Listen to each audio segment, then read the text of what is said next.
Meaning of dacha.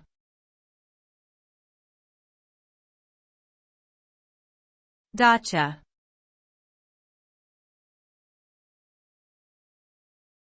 Dacha.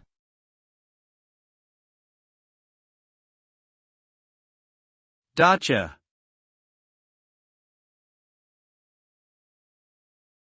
Dacha.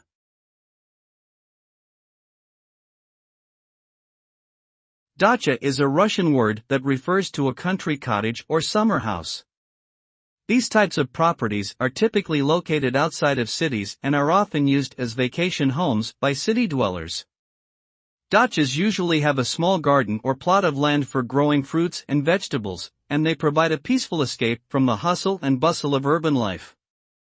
In recent years, dachas have become increasingly popular, with Russians looking to reconnect with their cultural heritage and enjoy a slower-paced way of life.